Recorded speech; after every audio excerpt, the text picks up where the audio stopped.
মাননীয় স্পিকার দলীয়করণ পরিবারকরণ সবকিছু করা হয়ে গেছে। আমাদের মাননীয় মন্ত্রীদের সন্তানরা সেই ক্রিকেট বোর্ডের সদস্য হয়ে গেছে। এখন আমাদের জুলাই গণঅভ্যুত্থান জাদুঘর, সেইখানে মাননীয় মন্ত্রীকে কেন সভাপতি হতে হবে? সরকারের নজিরবিহীন যেভাবে দলীয়করণ চলতেছেন প্রতিষ্ঠানগুলোকে, আমাদের দেশে প্রতিষ্ঠানগুলো এই কারণেই দাঁড়ায় না, কারণ সরকার, তার দল, তার গুন্ডা বাহিনী, রাজনীতিবিদ সবকিছুকে তার নিয়ন্ত্রণে কেন থাকতে হবে? মাননীয় স্পিকার, এই জুলাই গণঅভ্যুত্থান স্মৃতি জাদুঘর বিল 2026 সেটা কিন্তু সেই 98টি অধ্যাদেশের একটি, যেটা নিয়ে সবাই ঐক্যমত ছিল, সরকারি দল, বিরোধী দল, যে এই বিলটা যেভাবে অন্তর্বর্তী সরকারের সময় রচিত হয়েছে, গৃহীত হয়েছে, সেভাবে এটা পাশ হবে। এখন আজকে যখন এটি পাশ করার বা বিলটি উত্থাপনের সময় আসলো, দেখেন আধা ঘন্টা আগে একটা সংশোধনী দেওয়া হলো মাননীয় স্পিকার। এখানে সংশোধনী যে কেউ দিতে পারে মাননীয় স্পিকার। যে 98টাতে ঐক্যমত আমরাও করেছি, সেই 98টার প্রত্যেকটাতে আমরা আপত্তি এবং সংশোধনী দিতে পারতাম, কিন্তু এটা আমাদের মধ্যে একটা কনসেনসাস হয়েছিল যে এই বিলগুলো নিয়ে আমরা কোনো প্রশ্ন তুলব না। এই কারণে কিন্তু মাননীয় স্পিকার সেই সব প্রত্যেকটা বিলে কিন্তু আমরা হ্যাঁ বলেছি, আমরা ঐক্যমত দিয়েছি।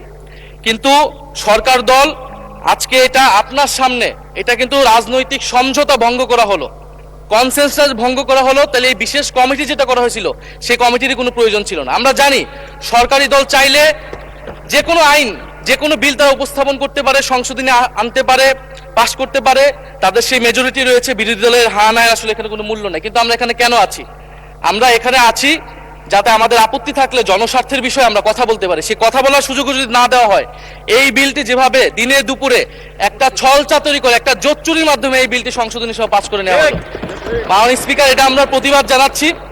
এবং যেই সংশোধনী, স্পেসিফিক সংশোধনী নিয়ে যদি আমি একটু বলি 2 মিনিট, যেখানে 2টি সংশোধনী, বিশেষ সংশোধনী এনেছেন একজন মাননীয় সংসদ সদস্য, যেখানে তিনি প্রস্তাব করেছেন যে সংস্কৃতি বিষয়ক মন্ত্রণালয়ের দায়িত্বে নিয়োজিত মন্ত্রী বা প্রতিমন্ত্রী এই জাদুঘরের যে পরিচালনা পর্ষদের সভাপতি হবেন।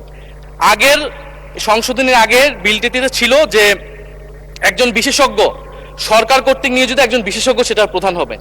এখানে কিন্তু সরকারই নিয়োগ দিবেন, কিন্তু সংস্কৃতি মন্ত্রণালয়ের অধীনে অনেকগুলো প্রতিষ্ঠান আছে, শিল্পকলা আছে, নজরুল একাডেমি আছে, বাংলা একাডেমি আছে, জাতীয় জাদুঘর আছে। এই প্রতিষ্ঠানগুলো কিন্তু, এটা মাননীয় স্পিকার আপনি যেমন রেওয়াজের কথা বলেন, এটাও কিন্তু রেওয়াজ, এখানে বিশেষ সংশ্লিষ্ট ব্যক্তি যাদের সাহিত্য, ইতিহাস, সংস্কৃতি এক্সপার্টাইজ আছে বা জাদুঘর নিয়ে এক্সপার্টাইজ আছে, তাদেরকে সেই দায়িত্বগুলো দেওয়া হয়। সেই ধারাবাহিকতাতেই জুলাই গণঅভ্যুত্থান স্মৃতি জাদুঘর, এটা কিন্তু কোনো শাখা জাদুঘর না, এটা একটা স্বতন্ত্র, একটা বিশেষায়িত জাদুঘর।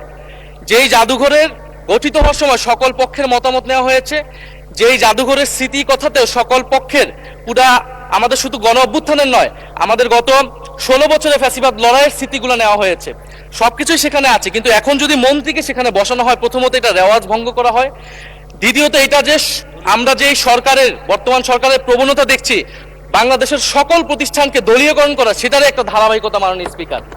আমরা দেখেছি বাংলাদেশ ব্যাংক দখল হয়ে, ব্যাংককে দলীয়করণ করা হয়েছে, স্থানীয় সরকার প্রতিষ্ঠানগুলোকে দলীয়করণ করা হচ্ছে, এমনকি ক্রিকেট বোর্ড, সেখানেও মাননীয় স্পিকার দলীয়করণ পরিবারকরণ সবকিছু করা হয়ে গেছে। আমাদের মাননীয় মন্ত্রীদের সন্তানরা সেই ক্রিকেট বোর্ডের সদস্য হয়ে গেছে। এখন আমাদের জুলাই গণঅভ্যুত্থান জাদুঘর, সেইখানে মাননীয় মন্ত্রীকে কেন সভাপতি হতে হবে? সেটা তো মন্ত্রণালয়ের অধীনে একটি প্রতিষ্ঠান। আর দ্বিতীয় যে সংশোধনী, যে সরকার চাইলে যে কাউকে বাদ দিয়ে দিতে পারবে।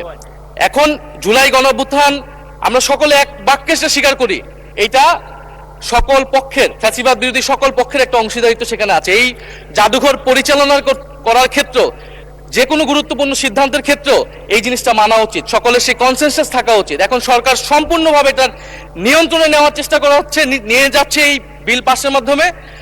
ফলে আমি আপনার কাছে এটার অনুরোধ জানাবো, আহ্বান জানাবো সরকারের প্রতিও, যে সংশোধনী বাদ দিয়ে এটা এখনই যেই ভাবেই এটা বিল ছিল, যে ঐক্যমত হয়েছিল বিশেষ কমিটিতে, সেই অনুযায়ী যাতে এই বিলটি আবার পাস করার ব্যবস্থা করা হয়, বা সেই অনুযায়ী আইন অনুযায়ী ব্যবস্থা গ্রহণ করা হয় মাননীয় স্পিকার। আর না হলে আমাদের এখানে থাকার কোনো দরকার নেই। সরকারের নজিরবিহীন যেভাবে দলীয়করণ চলতেছেন প্রতিষ্ঠানগুলোকে, আমাদের দেশে প্রতিষ্ঠানগুলো এই কারণেই দাঁড়ায় না, কারণ সরকার, তার দল, তার গুন্ডা বাহিনী, রাজনীতিবিদ সবকিছুকে তার নিয়ন্ত্রণে কেন থাকতে হবে? মাননীয় স্পিকার, আপনাকে ধন্যবাদ। ধন্যবাদ মাননীয় চিফ হুইপ।